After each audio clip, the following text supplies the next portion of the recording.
नमस्कार। मैं doctor Vijay Kumar government degree college Khairatabad में हिंदी प्राध्यापक के रूप में कार्यरत हूँ। आज के इस वीडियो लेसन में हम हिंदी साहित्य के छायावाद युग के चर्चित कवि सुमित्रा नंदन पंत के जीवन परिचय और जीने का अधिकार के बारे में यानी उस कविता के बारे में विस्तार से जानेंगे।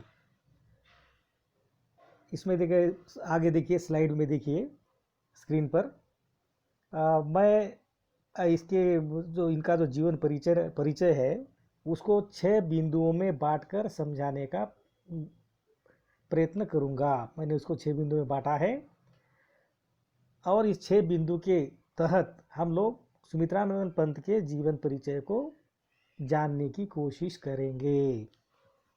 अब इसमें पहला बिंदु है जन्म। अब इनके जन्म के बारे में कि भाई इनका जन्म कब हुआ।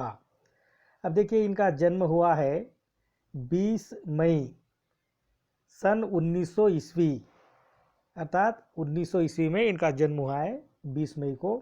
और कभी कभी इस तरह के प्रश्न भी पूछे जाते हैं कि सुमित्रा नंदन पंत का जन्म कब हुआ था, और इसलिए विद्यार्थियों के लिए इसके बारे में जानना बहुत ज़रूरी है। अर्थात कभी ऐसे प्रश्न पूछे जा सकते हैं। अब देखिए, इनका जो बचपन का जो नाम है वो था गुसाई दत्त।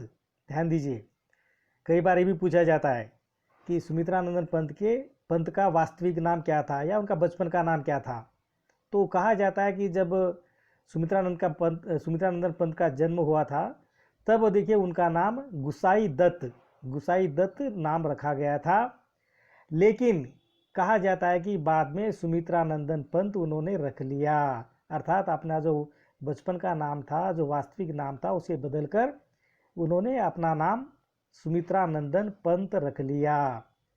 अब इनके पिताजी का नाम गंगाधर पंत और माता का नाम सरस्वती देवी। अब देखिए, ये दुर्भाग्य की कहा जाएगा कि इनके जन्म के कुछ घंटों पश्चात ही इनकी माँ चल बसी। अब देखिए, बहुत दुर्भाग्यपूर्ण बात है, किसी के साथ भी ऐसा नहीं होना चाहिए।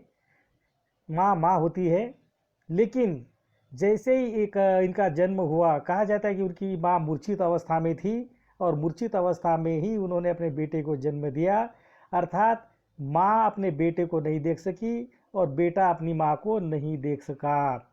और बाद में कहा जाता है कि उनकी दादी ने उनका पालन पोषण किया। वैसे देखिए, इनका बहुत ही भरा पूरा परिवार था। कहा जाता है कि ये अब उनके पिता की 8वीं संतान थी, अर्थात पाँच भाई और 2 बहनें, और इनको मिलाकर 8। तो ये 8वीं संतान थी। और कहा जाता है कि इनको बचपन में यानी पूरे परिवार का उनको प्यार मिला, लेकिन माँ होती है। अब यहाँ पर देखिए, इस बात को देखकर अब मुझे तुलसीदास का जो जीवन है वो मुझे याद आता है। अब तुलसीदास का भी जैसे ही जन्म हुआ था उनकी माता का देहांत हो गया था। फिर बाद में देखिए, चिनिया नामक दासी ने उनका पालन पोषण किया और 5 साढ़े 5 साल के बाद देखिए उनकी भी मृत्यु हो गई और फिर से वह अनाथ हो गए। खैर, यहाँ पर देखिए, ये जो सुमित्रा नंदन पंत जी है, अब उनको तो कोई समस्या नहीं हुई, क्योंकि भरा पूरा परिवार था, धनाढ़ परिवार था, पैसों की कमी नहीं थी और उनकी दादी जीवित थी। इसलिए देखिए, इनका जो बचपन है यानी उतनी कठिनाइयों से नहीं गुजरा। लेकिन एक बात मुझे कभी कभी ऐसा लगता है कि जिन लोगों को माँ का प्रेम नहीं मिलता है, शायद उनको पत्नी का प्रेम भी नहीं मिलता। अब ये मैं इसलिए कह रहा हूँ कि तुलसीदास भी, अब देखिए, वो अपनी पत्नी को बहुत चाहते थे, उनकी शादी भी हुई, लेकिन उनकी पत्नी की एक बात से वो ऐसे विरक्त हो गए कि उन्होंने संन्यास धर्म वर्ण कर लिया। अर्थात बाद में वह एक तरह से देखिए यानी गृहस्थी को छोड़ करके बाद में एक तरह से संन्यास जैसा ही उन्होंने जीवन जिया। और कहा जाता है कि उनकी पत्नी रत्नावली, वो भी बहुत बड़ी विदुषी थी, और उनकी बात से आहत होकर, या पता नहीं सच्चाई शायद उसको लगा हुआ ऐसा, और बाद में देखिए उन्होंने आजीवन आप अकेले ही रहे और संन्यास जीवन के तरह ही रहे। और यहाँ पर देखिए सुमित्रा नंदन पंत के साथ भी कुछ ऐसा ही लगता है। और ये भी देखिए सुमित्रा नंदन पंत भी आजीवन कुंवारे रहे, इन्होंने तो शादी ही नहीं की, अर्थात ये तो माँ का प्रेम नहीं मिला, फिर ऊपर से देखिए पत्नी का प्रेम भी उनको नहीं मिला। जिस तरह देखिए तुलसीदास को न माँ का प्रेम मिला न पत्नी का प्रेम मिला। खैर ये शायद कुछ ये लोग कुछ बड़ा करने वाले थे, इसीलिए शायद ऐसा हुआ होगा। और फिर देखिए अब ये इतने बड़े इंसान बने, आज हम उनके बारे में चर्चा कर रहे हैं।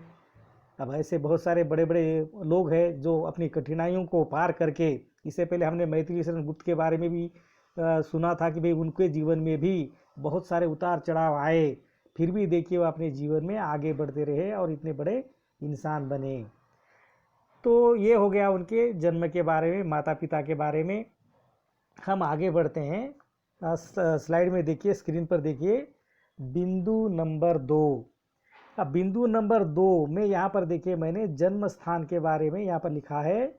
अब देखिए इनका जो जन्म है, वो जन्म स्थान है वह कौसानी नाम का गांव है, अल्मोड़ा जिला और उत्तराखंड। अब देखिए जो कौसानी गांव है ये अल्मोड़ा जिले में आता है। और तब अब देखिए ये जो पहले तो देखिए यहाँ पर उत्तराखंड मैंने लिखा हूँ, लेकिन एक दो बातें मैं कहना चाहूँगा। अब ये जो उत्तराखंड है ये मेरे ख्याल से 2003 में बना था, और 2003 में देखिए 3 मैंने प्रदेश बने थे। एक था छत्तीसगढ़, और दूसरा था देखिए ये इससे पहले उत्तरांचल था, और झारखंड। इस तरह के देखिए 3 स्टेट यानी 3 प्रदेश बने थे। तो ये 3 प्रदेश देखिए, आप जैसे जो झारखंड है जो बिहार को काट करके झारखंड बनाया गया। फिर देखिए उत्तरांचल में देखिए कुछ धरती देखिए मध्य प्रदेश की, कुछ उत्तर प्रदेश की। और इस तरह देखिए ये जो कौसानी गांव पहले उत्तर प्रदेश में आता था, लेकिन अब उत्तराखंड में, यानी पहले उत्तरांचल बन के बना, अभी तो उसको उत्तराखंड कहा जाता है। तो ये जो उत्तराखंड है ये देखिए हिमालय की गोद में बसा हुआ गांव है। कहा जाता है कि वहाँ पर हमेशा हरियाली रहती है, और उसी हरियाली को वहाँ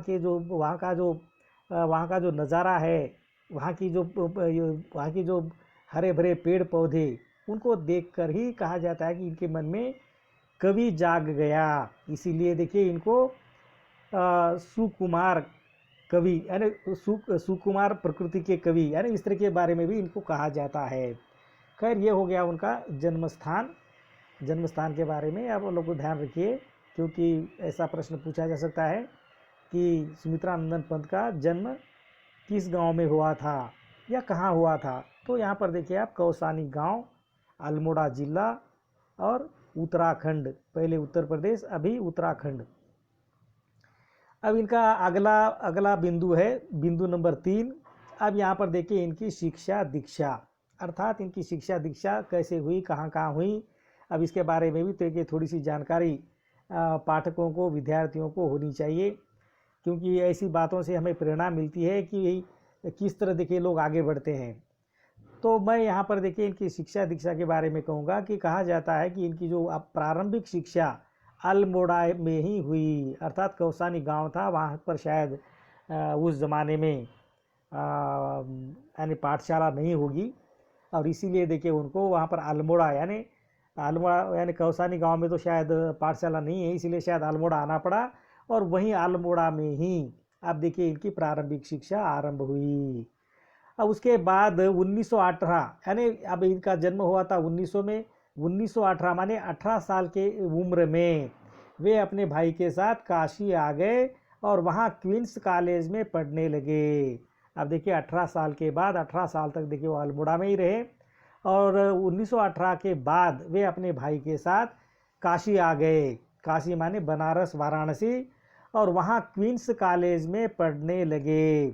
अर्थात देखिए इससे पहले जयशंकर प्रसाद के बारे में भी कहा जाता है कि वो भी क्वींस कॉलेज में पढ़ते थे, क्योंकि जयशंकर प्रसाद का तो जन्म वाराणसी में हुआ था, बनारस में हुआ था, काशी में हुआ था।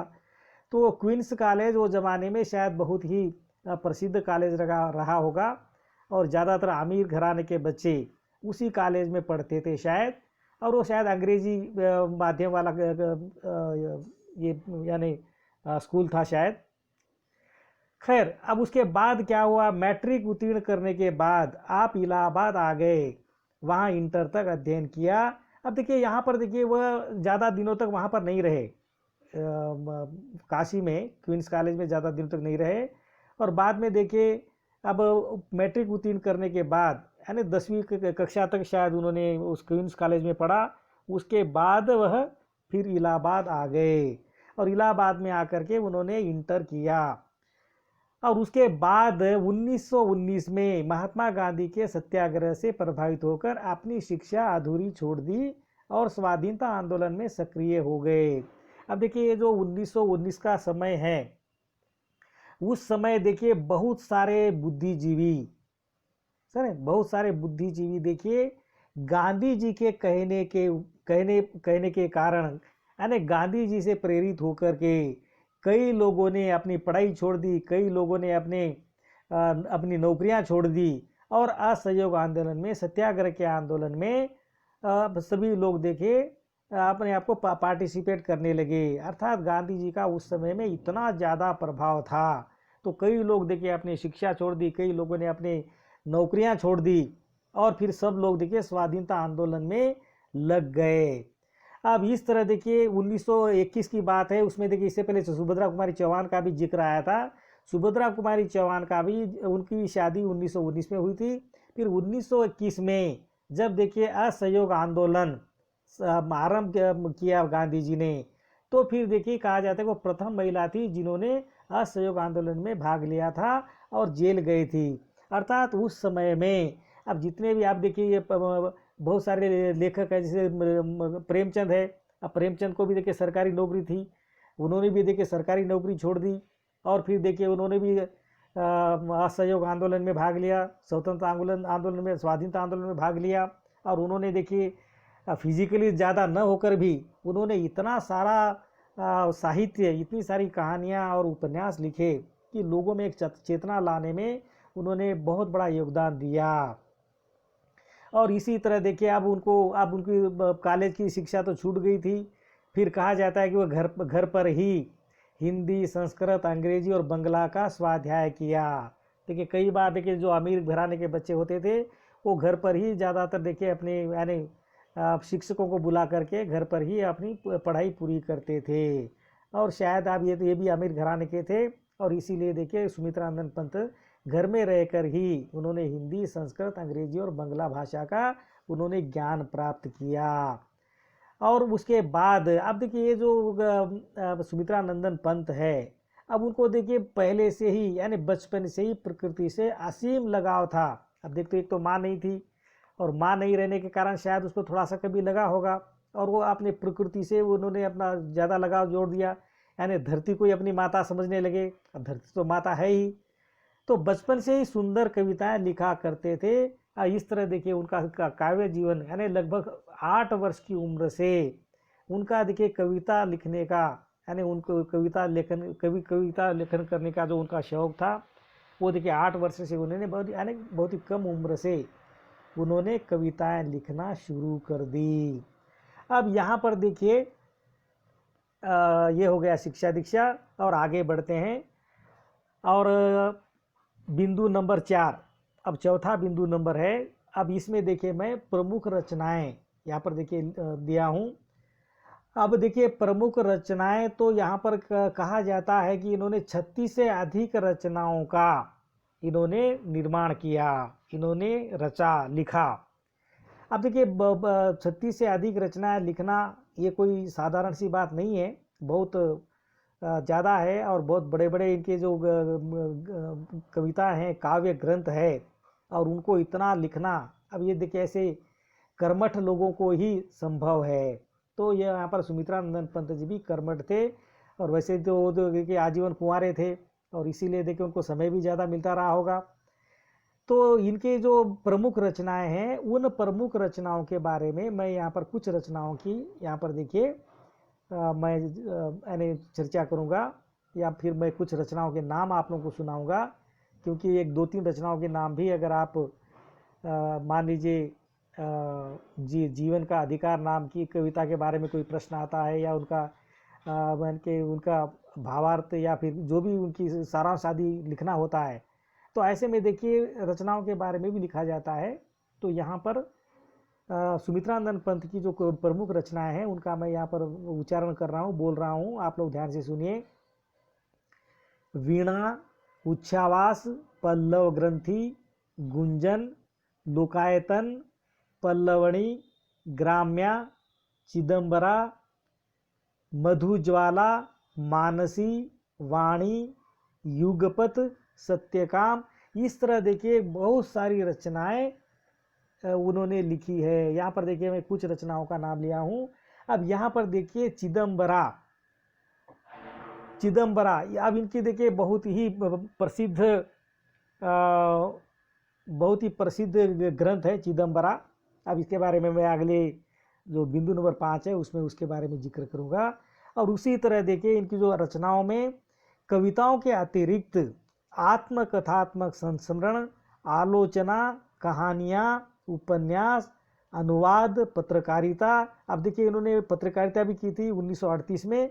अब इन्होंने जिस पत्र का संपादन किया था उस पत्र का नाम रूपाभ है। रूपाभ देखिए कभी कभी पूछा जाता है कि सुमित्रानंद पंत किस पत्रिका का उन्होंने संपादन किया था, यानी पत्रिका का नाम आपको लिखना होगा। तो पत्रिका का नाम है रूपाभ। अर्थात इन्होंने देखिए हर क्षेत्र में अपनी कलम को चलाई, लेकिन इनको ज़्यादा प्रसिद्धि कविता में ही मिली। अब देखिए अभी मैंने कहा था कि इन्होंने आत्मकथात्मक संस्मरण, यानी उन्होंने अपने जीवन के बारे में लिखा था। फिर उन्होंने बहुत सारी आलोचनाएं लिखी, फिर उन्होंने कहानियाँ भी लिखी। अब उपन्यास, अब एक ही उपन्यास का देखिए जिक्र होता है जिसका नाम है हार। और फिर कहा जाता है कि उन्होंने अन्य भाषाओं से अनुवाद भी किया, पत्रकारिता भी की। और इस तरह देखिए उन्होंने वह जीवन भर, अब देखिए वो अपने रचना कर्म से अर्थात जुड़े रहे, अर्थात अंतिम समय तक सुमित्रानंदन पंत लिखते रहे। और कहा जाता है कि उनका जो घर है, आज उनका जो घर इलाहाबाद में है, उस घर को देखिए ध्यान दीजिए, सुमित्रानंदन पंत साहित्यिक वीथिका, ध्यान दीजिए मैं इस बात को फिर से मैं बोलूँगा, सुमित्रानंदन पंत साहित्यिक वीथिका। अब वह देखिए संग्रहालय बन चुका है, अर्थात इनका जो घर था, जिस घर में रहते थे, उस घर को साहित्यिक वीथिका बना दिया गया है। एक तरह से देखिए संग्रहालय बना दिया गया है, जहाँ पर देखिए सुमित्रानंदन पंत से जुड़ी हुई हर चीज़ वहाँ पर रखी हुई है। उनके कपड़ों से लेकर, उन्हें ऐनक से लेकर, उनके छड़ी से लेकर, अब जो भी चीज़ें देखिए सुमित्रानंद पंत उपयोग करते थे, वो सारी चीज़ें कहा जाता है कि उस संग्रहालय में रखा गया है। अगर सुमित्रानंद पंत को अच्छी तरह जानना हो तो एक बार अगर इलाहाबाद जाकर के अगर उनके घर को देखेंगे तो बहुत सारी बातें समझ में आ जाएगी। अब आगे आता है बिंदु नंबर 5। अब यहाँ पर देखिए पुरस्कार सम्मान। अब देखिए इनको क्या क्या पुरस्कार मिले, क्या क्या सम्मान मिले, अब ये भी बहुत ज़रूरी है। अब देखिए कहा जाता है कि इनको चिदंबरा देखिए इनका बहुत ही प्रसिद्ध काव्य ग्रंथ है, इससे पहले भी मैंने कहा था। तो चिदंबरा के लिए इनको भारतीय ज्ञानपीठ पुरस्कार मिला है। अब देखिए भारतीय ज्ञानपीठ पुरस्कार, अब ये ज्ञानपीठ पुरस्कार बहुत ही बड़ा पुरस्कार माना जाता है। और ये पुरस्कार केवल हिंदी साहित्य वालों को मिलता है ऐसा नहीं है, यानी हमारी भारतीय जितनी भाषाएं हैं, हमारी भारतीय जितना भी भारतीय साहित्य है, अनेक अलग अलग भाषाओं का, उन भाषाओं में से सर्वश्रेष्ठ ग्रंथ का चुनाव किया जाता है। और ऐसे में 1968 में यानी 1968 में कहा जाता है कि चिदंबरा का चयन किया गया और चिदंबरा रचना के लिए सुमित्रानंदन पंत को ज्ञानपीठ पुरस्कार प्राप्त हुआ। और ये भी सबसे महत्वपूर्ण बात है कि हिंदी साहित्य में पहली बार ज्ञानपीठ पुरस्कार सुमित्रानंदन पंत को मिला। ये बहुत बड़ी उपलब्धि है, क्योंकि उससे पहले किसी को ज्ञानपीठ पुरस्कार नहीं मिला था, पहली बार मिला, वह भी सुमित्रानंदन पंत को यह पुरस्कार मिला। तो कई बार देखिए इस तरह का प्रश्न पूछा जा सकता है कि सुमित्रा नंदन पंत को किस रचना के लिए ज्ञानपीठ पुरस्कार मिला। तो यहाँ पर चिदम्बरा को आप लोग याद रखिए। और उसके बाद अब उनका एक काव्य ग्रंथ है लोकायतन। अब लोकायतन के लिए भी सोवियत नेहरू शांति पुरस्कार उसको मिला। देखिए ये अब एक दूसरा पुरस्कार है और दूसरी रचना है लोकायतन। अरे लोकायतन के लिए भी सुमित्रा नंदन पंत को सोवियत नेहरू शांति पुरस्कार मिला। देखिए ये भी कई बार पूछा जाता है। और हिंदी साहित्य की इस अनवरत सेवा के लिए, क्योंकि लगातार देखिए हिंदी साहित्य का उन्होंने सेवा करते रहे, अंतिम क्षण तक उन्होंने देखिए हिंदी साहित्य की सेवा की, और इसके लिए भारत सरकार ने उनको पद्म भूषण से अलंकृत किया। देखिए पद्म भूषण, पद्मश्री, पद्म विभूषण ये बहुत ही सम्मान के पुरस्कार है। तो इनको भी देखिए सुमित्रा नंदन पंत को पद्म भूषण भी मिला।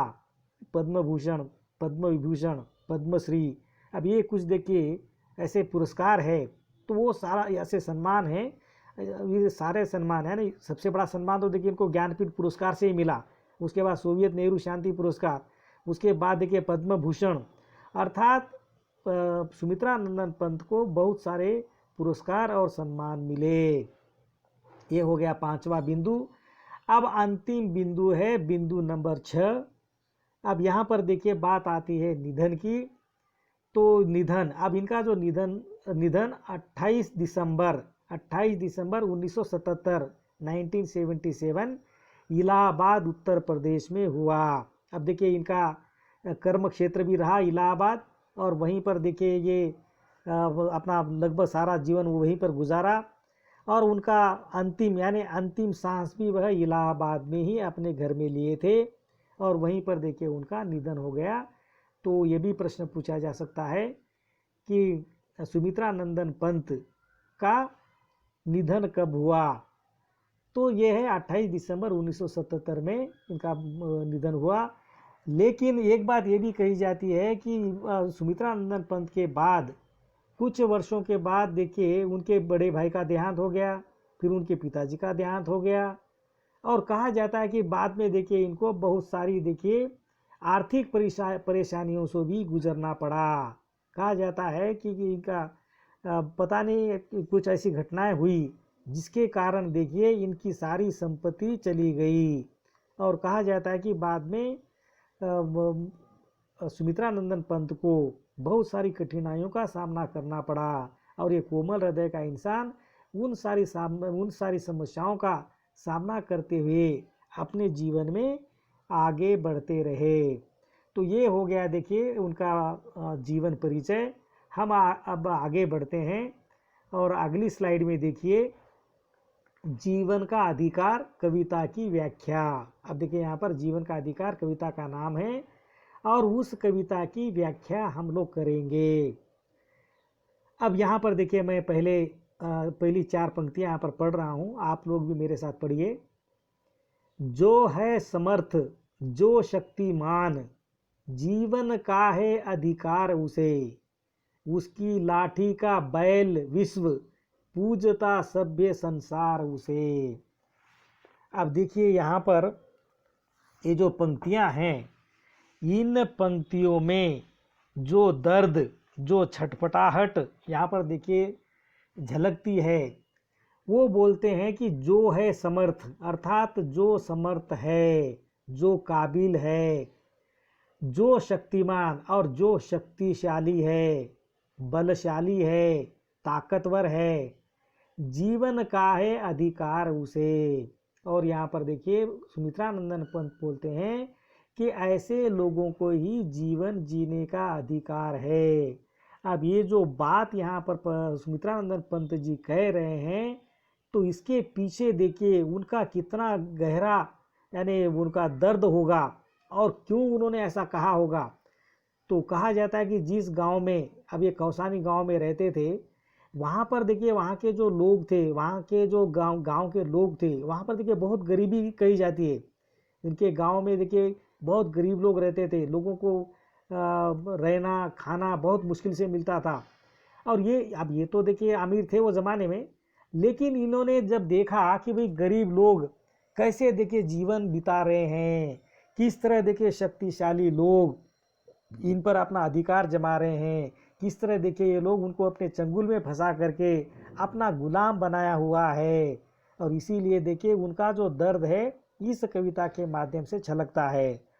देखिए अगला, अब उसकी लाठी का बैल अर्थात बैल का क्या काम है, बैल को जैसे ही लाठी पड़ती है तो अपना काम करने लग जाता है। अर्थात ये जो विश्व है, यह विश्व भी यह विश्व पूजता सभ्य संसार उसे, अर्थात इस विश्व में जो शक्तिशाली है, जो देखिए समर्थ है, वह देखिए जिस तरह बैलों को हाका जाता है लाठी से लेकर, उसी तरह इस विश्व में जो अमीर लोग हैं, जो पूंजीपति लोग हैं, अब वो लोग देखिए बैलों की तरह गरीबों को देखिए अपने काम में यानी उनका शोषण कर रहे हैं। अब ये तो देखिए अमीर लोग गरीबों का शोषण कर रहे हैं, लेकिन गरीबों का शोषण करने के कारण अमीरों पर देखिए जिस तरह से देखिए उनकी टीका टिप्पणी होनी चाहिए, जिस तरह का विरोध होना चाहिए, ऐसा नहीं है। अब देखिए यहाँ पर सुमित्रानंदन पंत को एक अजीब सा लगता है कि जो लोग दूसरों पर अत्याचार कर रहे हैं, जो लोग बलशाली है, जो अमीर लोग हैं, और ये जो संसार है वो संसार भी ऐसे ही लोगों को पूज रहा है। अब देखिए कितनी बड़ी व्यथा यहाँ पर सुमित्रानंदन पंत की है। उनका कहना है कि जो लोग दूसरों को देखिए सता रहे हैं, दूसरे के अधिकारों को देखिए वो अधिकारों का हनन कर रहे हैं, और ऐसे लोगों को देखिए विश्व पूज रहा है। अर्थात सुमित्रानंदन पंत जैसे जैसे देखिए बड़े हुए, जैसे जैसे उनको देखिए दुनियादारी का पता चलने लगा, फिर उसे लगने लगा कि भाई इस जीवन में विषमता ज़्यादा है, और उसी विषमता को उन्होंने इस कविता के माध्यम से हमारे सामने प्रस्तुत किया है। अब हम आगे बढ़ते हैं। अब अगली स्लाइड पर देखिए अगले 4 पंक्तियाँ। दुर्बल का घातक देव स्वयं, देखिए ध्यान दीजिए यहाँ पर एक एक शब्दों पर देखिए ध्यान दीजिए, इतने शब्द यानी इतना बड़ा अर्थ और इतना बड़ा दर्द इन वाक्यों में छिपा हुआ है। दुर्बल का घातक देव, अर्थात दुर्बल, निर्बल, निसहाय, गरीब, अब उनका घातक यानी उनका नाश कौन कर रहा है? देव स्वयं, अर्थात भगवान ही स्वयं ही इन दुर्बल लोगों का नाश कर रहा है। अब देखिए यहाँ पर बहुत बड़ी बात कही जा रही है। अब क्योंकि अब सुमित्रानंदन पंत जैसे इतने महान कवि जब बोल रहे हैं कि दुर्बल का घातक यानी दुर्बल यानी गरीबों का नाश करने वाला देव स्वयं है, समझो बस भूखा भार उसे, अर्थात अब देखिए गरीबों को देखिए यानी धरती का भार समझा जाने लगा है। तो यहाँ पर देखिए भगवान से भी प्रश्न करते हैं सुमित्रानंदन पंत। उसे लगता है अभी धरती आपने बनाई है, इंसान आपने बनाया है, और जिस इंसान को आपने बनाया है उस इंसान के साथ नाइंसाफ़ी हो रही है। और शायद सुमित्रानंदन पंत को लगता होगा कि भाई ये भगवान कुछ क्यों नहीं करता, इसीलिए देखिए बोलता है कि ये तो भगवान देखिए गरीबों का ही घातक है, गरीबों का ही नाश करने वाला है, और उसे धरती का बोझ, और ज़्यादा देखिए बड़े लोग देखिए गरीबों को, निसहाय को, निर्बलों को धरती का बोझ मानते हैं। लेकिन आगे बोलते हैं जैसे को तैसा नियम यही, लेकिन यहाँ पर सुमित्रानंदन पंत है बोल रहे हैं जैसे को तैसा, अर्थात जैसी करनी वैसी भरनी, अर्थात जैसे को तैसा यानी जो जैसा कर्म करता है वैसा फल भी उसे मिलना चाहिए। अर्थात जो आदमी दूसरों पर अत्याचार करता है उस पर भी अत्याचार होना चाहिए, जो आदमी दूसरों को हानि पहुंचाता है उसको भी हानि पहुंचनी चाहिए, जो इंसान दूसरों का भला करता है उसका भी भला होना चाहिए। अर्थात जो करेंगे जैसी करनी वैसी बनी, यानी जैसे को तैसा नियम यही, अर्थात ये जो प्रकृति का नियम है कि जैसे को तैसा, जो जैसा करता है वैसा ही भरता है। अब ये तो प्रकृति का नियम है, होना ही है संहार उसे। और वो बोलता है कि एक न एक दिन ऐसे लोग जो दूसरों का गला घोंटते हैं, दूसरों पर अत्याचार करते हैं, एक न एक दिन ऐसे लोगों का संहार होने वाला है, अर्थात ऐसे लोगों का सत्यानाश होने वाला है, अर्थात दूसरों को दबाने वाला, दूसरों को दुख देने वाला ज़्यादा दिनों तक वह सुखी नहीं रह सकेगा। वैसे प्रकृति का तो नियम है जैसे को तैसा, लेकिन ये जो संसार है, ये जो लोग हैं जो दूसरों का बुरा करते हैं, एक दिन ऐसे लोगों का संहार भी होगा, अर्थात ऐसे लोग एक न एक दिन नष्ट हो जाएंगे। अर्थात यहाँ पर देखिए सुमित्रा नंदन पंत सावधान करते हैं कि भाई आप गरीबों पर अत्याचार मत करो, क्योंकि एक न एक दिन आपको देखिए इस अत्याचार का फल भुगतना पड़ेगा, अर्थात आपके साथ भी कोई अत्याचार करेगा। इसलिए ये जो देखिए प्रकृति के सुकोमल कवि सुमित्रा नंदन पंत समझाने की कोशिश कर रहे हैं कि भाई देखो अत्याचार मत करो, क्योंकि एक न एक दिन जो अत्याचार आप कर रहे हो उसका देखिए ब्याज के साथ आपको लौटाना होगा। अर्थात वह देखिए सोचने के लिए मजबूर कर रहे हैं कि भाई अगर आपके पास बल है, ताकत है, और आप दूसरों को देखिए गुलाम बना रहे हैं, दूसरों के देखिए उनके जीने का अधिकार आप छीन रहे हैं, लेकिन एक दिन ऐसा भी आएगा जब तुम नष्ट हो जाओगे। अब अगली है, और एक मेरे ख्याल से जीवन का अधिकार कविता की अंतिम 4 पंक्तियां हैं। लेकिन अब देखिए इससे पहले जो 4-4-8 पंक्तियों को हमने पढ़ा है, लेकिन इन पंक्तियों में किस तरह देखिए सुमित्रा नंदन पंत एक संदेश देने की कोशिश कर रहे हैं। अगर इस संदेश को ध्यान से अगर सुना जाए, ध्यान से अगर मनन किया जाए, तो बहुत सारे जो अन्याय हैं, जो अत्याचार है, कम हो जाएंगे। अब देखिए अंतिम 4 पंक्तियां हैं। है दास परिस्थितियों का नर। अब देखिए यहाँ पर वो बोल रहे हैं कि आजकल के इंसान अपने परिस्थितियों के दास बन गए हैं, अपने आप को गुलाम मानने लगे हैं। ध्यान दीजिए, क्योंकि अब हम परिस्थितियों के दास कब हो जाते हैं? जब आपके ऊपर कोई अत्याचार कर रहा है तो आप क्या वो अत्याचार का आप मुकाबला नहीं करते हैं, उसका विरोध नहीं करते हैं, बस अत्याचार सहते जाते हैं। और इसीलिए देखिए सुमित्रा नंदन पंत को ये बात शायद उसको अच्छी नहीं लगती थी, और इसीलिए देखिए वह एक व्यंग्य के रूप में, वो एक तरह से देखिए लोगों को उलाहना देने के रूप में बोलते हैं, आजकल के जो नर है, आजकल के जो इंसान हैं, वे सब परिस्थितियों के दास बन गए हैं, रहना है उसके अनुसार उसे, अर्थात जैसी जैसी परिस्थितियां बना दी गई है उन्हीं परिस्थितियों के अनुसार उनको रहना पड़ रहा है। ऐसा नहीं रहने पर देखिए उन पर फिर अत्याचार होगा, अर्थात वो नियमों का उल्लंघन या जैसी परिस्थितियां हैं उन परिस्थितियों से वह बगावत नहीं कर सकता या नहीं कर सक रहा है, और दास की तरह अपना जीवन जी रहा है। और आगे बोलते हैं, जीता है योग्य सदा जग में, दुर्बल ही है आहार उसे। और कवि कहते हैं कि जो योग्य है, जो ताकतवर है, वही सदा जग में जीता है। अर्थात हमें भी ताकतवर बनना चाहिए, हमें भी योग्य बनना चाहिए। हम देखिए अयोग्य बनकर रहेंगे तो परिस्थितियों के दास बन जाएंगे। अर्थात हर इंसान में एक शक्ति होती है, वो अपने आप को देखिए आगे बढ़ा सकता है, यानी इंसान में क्या किसी चीज़ की कमी नहीं है, उनके पास देखिए सोचने समझने की, बोलने की शक्ति है, वो कुछ भी कर सकता है। अर्थात यहाँ पर सुमित्रा नंदन पंत ये बोल रहे हैं कि इस संसार में, इस धरती पर देखिए योग्य लोग ही जीता है। इसीलिए देखिए जो गरीबों को, निर्बलों को, निसहायों को वो एक संदेश देना चाहते हैं कि आप लोगों को भी योग्य बनना होगा। अगर आप योग्य नहीं बनेंगे, दुर्बल ही है आहार उसे, अर्थात योग्य लोगों का जो आहार है वह दुर्बल लोग ही है। अर्थात यदि आप दुर्बल बने रहेंगे तो योग्य लोग आप लोगों की परिस्थितियों का फायदा उठाते रहेंगे, आपको गुलामों की तरह देखिए वो गुलाम बनाकर रखेंगे। इसलिए सुमित्रा नंदन पंत कहना चाहते हैं कि हर इंसान को अपनी योग्यता को पहचानना चाहिए, हमें योग्य बनना चाहिए। अगर हम योग्य नहीं बनते हैं तो क्या है, जो दुर्बल हो रहते हैं वो देखिए ऐसे योग्य लोगों के आहार बनते हैं, अर्थात बड़ी मछली छोटी मछली को निगल जाती है।